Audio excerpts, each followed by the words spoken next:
Welcome to a continuation on our series of encounter maps, breakdowns, dungeons, and that kind of stuff. We're picking up right where we left off, a continuation and the finale of Glimmerdeep. Now, I've pushed the last episode way too long. It was never my intention for these videos to get that long. 20 to 30 minutes has kind of been the kind of goal, but I'm going to try to make this video as concise as possible. It is the best of all of my concepts that I tried to instill in the design of the overall dungeon, meaning when I wanted a theme, I feel like I got the theme. When I used specific keywords to sort of identify what I wanted to mechanically bring, I feel like that was hit well. Of course, I am talking about the finale of Glimmerdeep, and you cannot have a dungeon without a final boss, and you can't have a final boss without a lair. So we are talking about the mighty Kruthik Lord, the Kruthik Hive Lord. So I'm gonna read a little bit about it. I'm going to go over some of their stats, and then eventually we will get into the battle map. So for those of you new, it's still a bit of a loose format where I'm gonna say random things and hope that they stick together. But the best part of it is that we will get into a deep delve into a battle map designed and tested for combat. And in this case, it was a sort of climactic finale, even though personally I don't think I ran it well enough. I had a massive sort of concept in mind, but the players were really uninterested in playing that kind of way, so I pulled back a bit on the difficulty and just kind of let it go as it, just rolled with the punches. So when you see it, I think you'll be as excited as I was, and you might yourself want to run it in a bit more of a heavy on the mechanics, or even just fill it with more monsters than I did.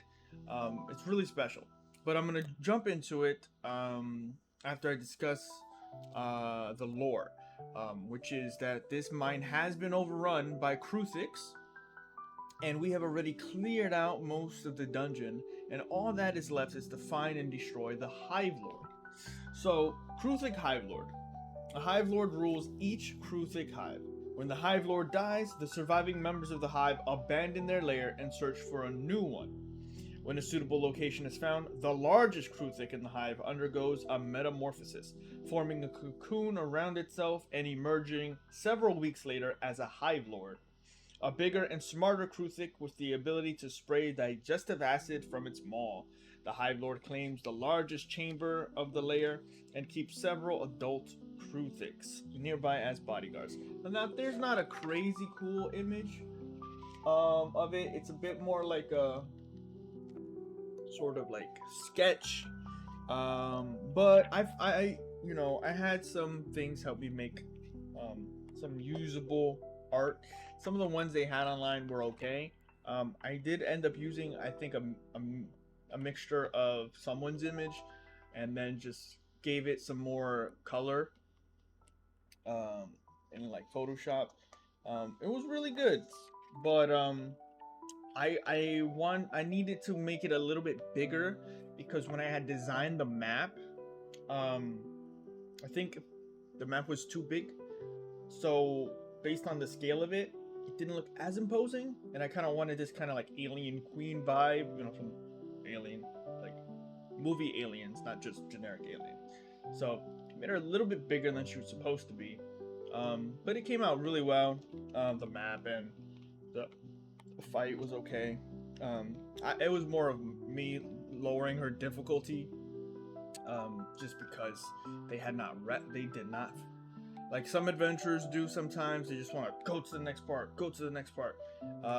and if you have a massive encounter planned for full hit points characters and design places for them to rest, and they don't take advantage, they're coming at it like half health, you're like, this isn't gonna work.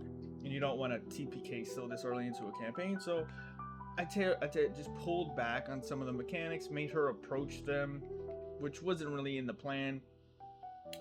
They did use some really interesting mechanics, but the video's not supposed to be that long. We'll get there. So yeah, Kruthik Hive Lord. You should check out all the Kruthiks and stuff in Mordenkainen's Tome of Foes. This is still one of my favorite books of all time, as I've brought up. There's just so much lore that you could run campaigns. You could buy this book. I'm not saying you have to buy it, but you can pick this book up, and with the first half, run any number of campaigns and adventures with the stats of some of those monsters, not only in the back, but they are like grand. They're demon lords, devils, like archdukes. Like there's big boys in here. So recommend checking it out. But what I will say is the theme and aesthetic, the tone. Do I have it? I think. Let me see if I had a title for this one. Yeah, I literally called it Dangerous and Lethal. So as I brought up in the other two videos for Glimmerdeep, I've had like 2 words that kind of embody what I'm looking for, and I try to design the map around that. So for this, it was Dangerous and Lethal. Even the terrain not only looked imposing, but there was lethal environmental hazards. And I really wish that I took advantage of it more, but they stayed at the entrance. It's hard. Sometimes, players, you can't really get them to run across the map if you don't know how they play. So the entirety of Glimmerdeep allowed me to discover not only how they would play with each other, how they would play combat and all that kind of stuff, but how I would have to change maps in a way, and then change my style to evoke more interaction. So this was still in the early days. I know you guys seen some more of those interactive maps with Juiblix and zuggtmoy. This didn't have that much interaction, but it had a lot of mechanical aspects that would be triggered during certain phases, certain rounds, just to get them used to layer actions and stuff like that. So without further ado, we've talked long enough. Let's jump into the map, where we can delve a bit more into the feeling of the Kruthik Hive Lord and the 2 words that I tried to use, dangerous and lethal. Behold the lair of the Hive Lord. So, welcome to what is a very interesting encounter. I'm putting this down, but with the book still on the page, in case I want to go over some of the stats.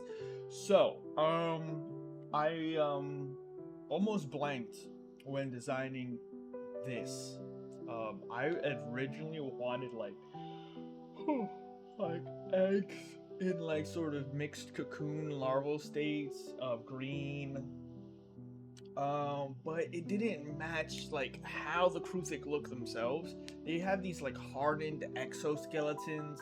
Their arms and legs are pointed, and they use them for piercing attacks. They even shoot out from their spine, piercing bones, projectiles.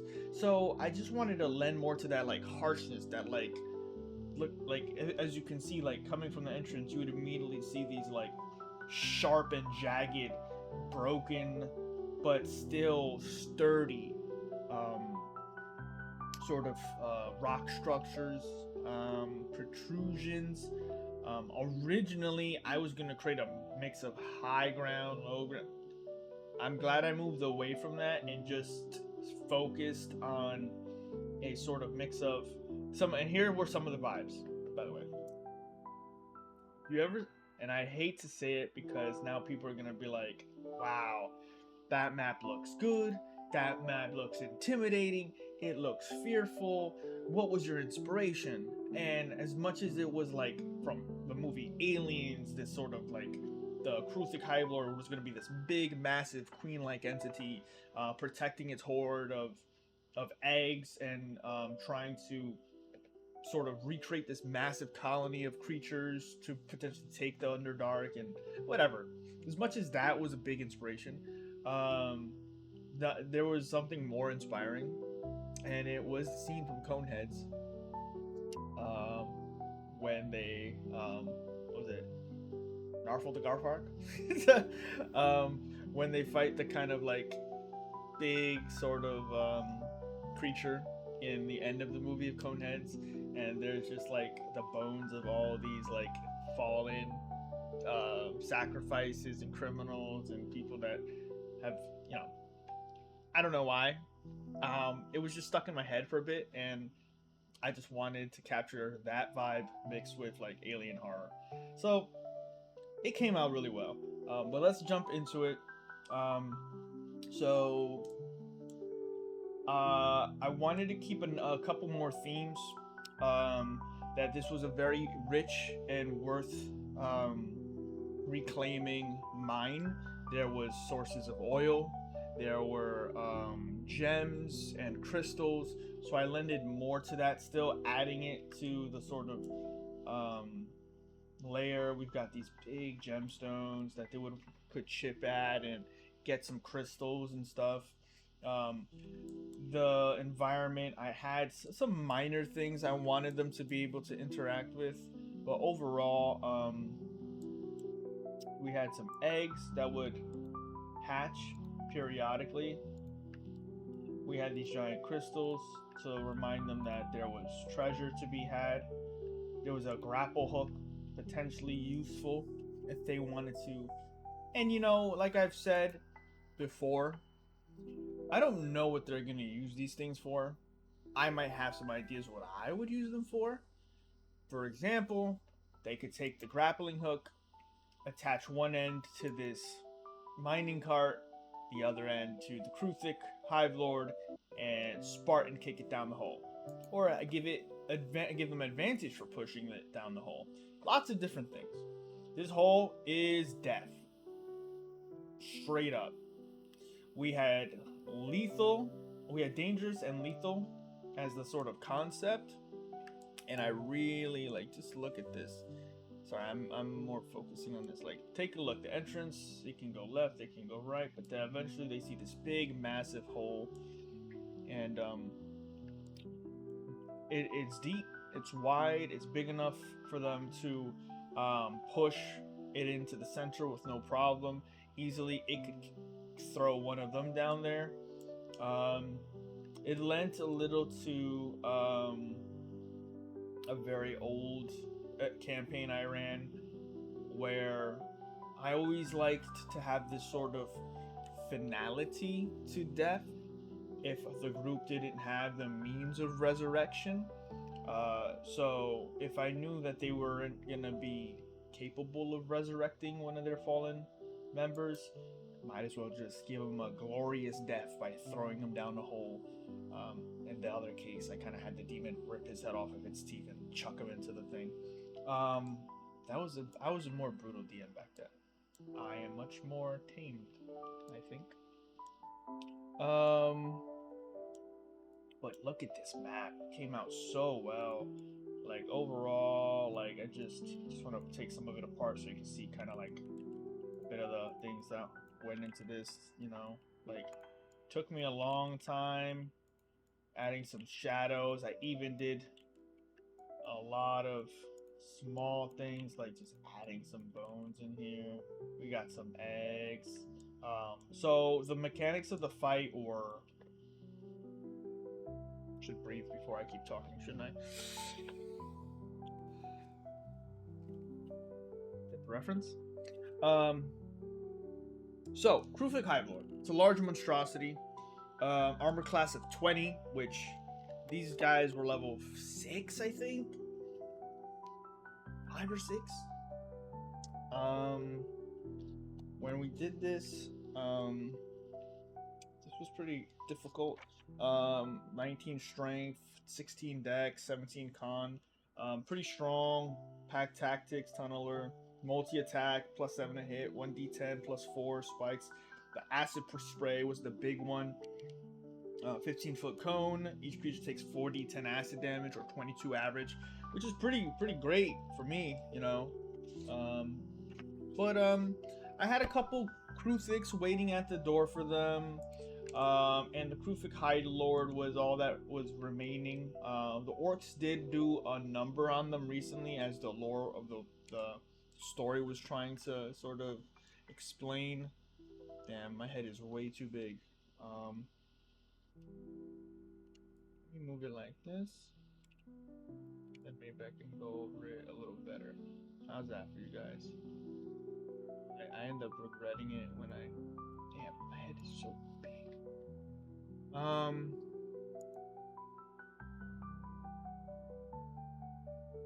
Anyway, sorry. Sorry about that. So yeah, two adult Kruthiks at the entrance.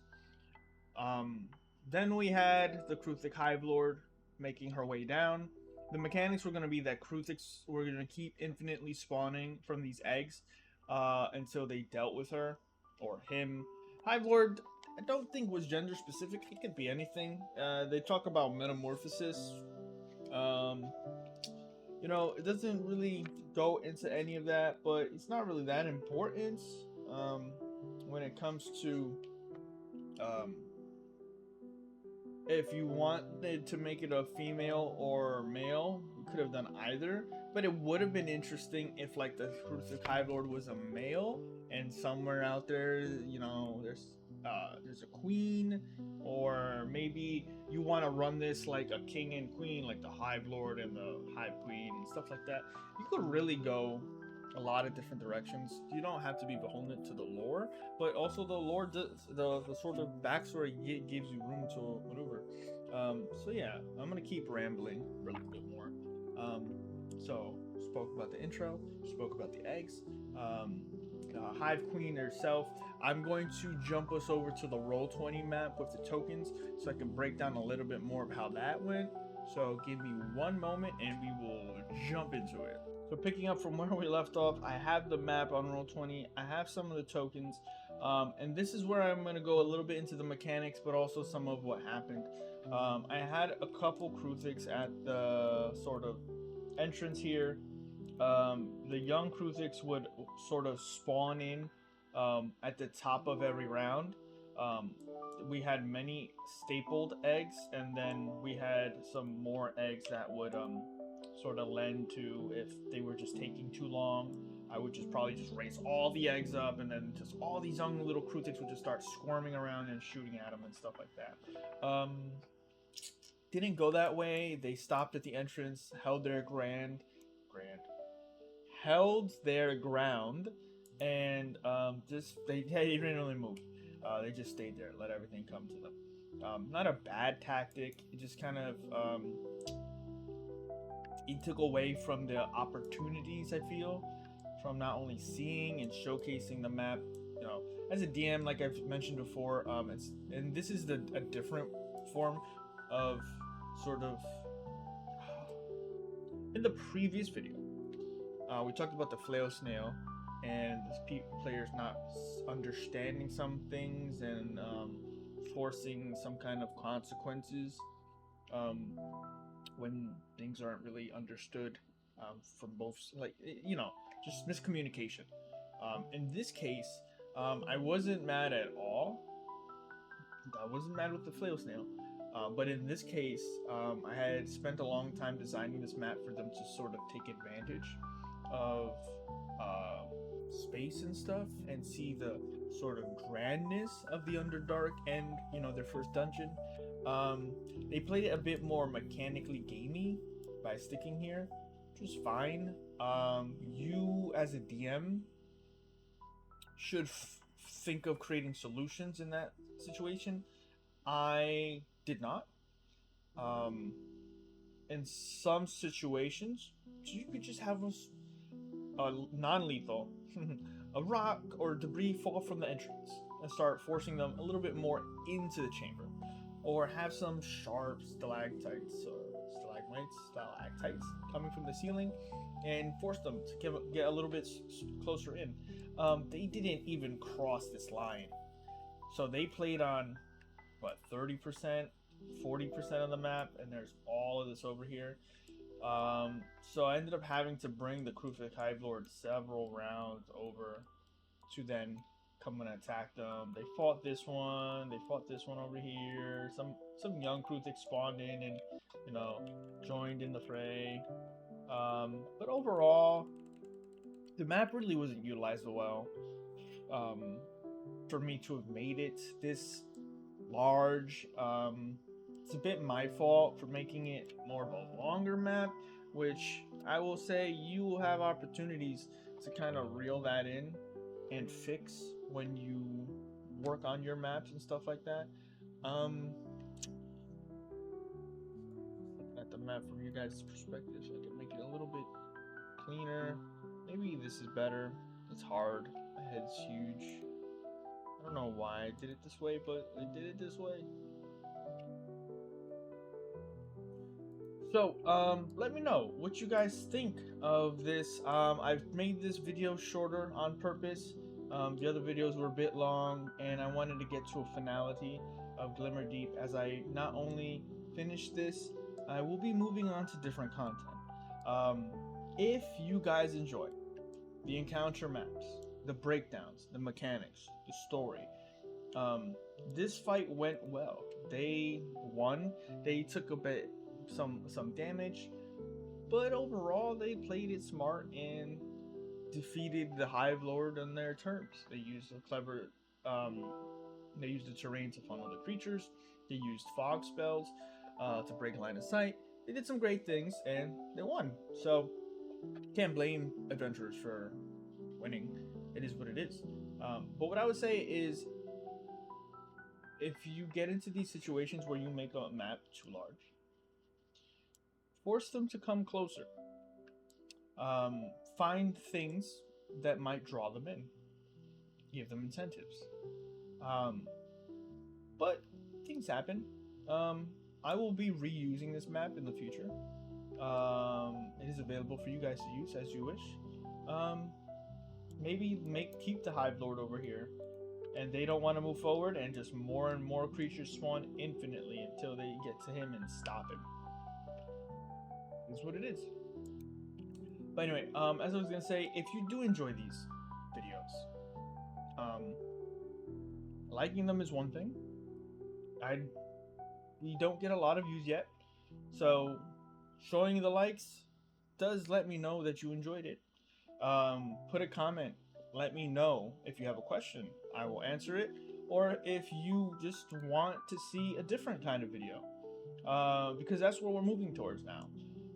As much as I enjoyed this series and I've been getting great feedback about it, a lot of things have happened recently that kind of all in one day, from the loss of internet to computer crashing, losing so much work and time, and also the sort of infrastructure of what I was building to make content faster and feel, safe.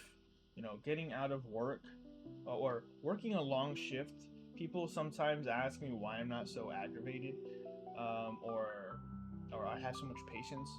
It's a mix of general patience, but also knowing that once I get out of here, I have something extremely passionate. That's something I'm really passionate about, which was working on tabletop RPG content, D&D specifically, but not limited to it. I worked on a brand new campaign that turned into making a brand new system. I wanted to continue this series so I could move on to a newer series, going over our homebrew world for not just my players to have an easier way of getting the lore, but introducing all of you guys to it. There's a lot of things I want to do, as well as shorts that are drawing in a good amount of views. Like, it's working. So you don't have to do anything crazy, but subscribe if you enjoy it. Send me a comment, like the video. It may sound redundant to say it, because so many YouTube creators say it, but I do check it and I go, like, in the middle of the day and I see that comment and I'm like, we're on the right track. It really helps me know that I'm not just throwing this into the void. And I really enjoy these kind of videos because I feel like a lot of D&D content is usually just talking over a background and not going over anything we haven't already been through. And I want to go through some of this because I feel like when I show you Glimmerdeep, overall, I'm going over the mechanics. I'm showing you the movable terrain. I'm showing you some of the design ideas for how to make things more interactable, whether it's just an egg being a mechanic, or potentially a grappling hook being attached to this mining cart and used to throw a creature down the hole. These battle maps I spent a lot of time in um, for myself, but it means nothing if my players play on it one time and they're thrown away. So take a look, see if there's stuff you like on the channel. Reach out if you just have a comment. I'm gonna end the rant there. Appreciate you guys. I want to say thank you to all the people who have been letting me know that this is what they wanted. I don't plan on ending this series here. There's going to be plenty more encounter maps, but we will be delving deep into brand new content every week for as long as I can until the day that I die, or we're just done with everything, you know? And I suggest you do the same. If you're working on content, share it a little bit, record it for yourself. You don't have to make a YouTube channel, don't have to stream it on Twitch, but I think you should share it in some capacity because it'll lend a little bit of critique to what you've been working on, but it will give you some of that kind of understanding that there's people that will enjoy what you're doing. So have a great one. Hope you enjoyed the video. This is the end of Glimmerdeep, but we have a lot more dungeons to delve into, more demon lords, more battles. Let me know what you want to see next. I'll see you guys in the future series. Peace out. Good exit. Peace.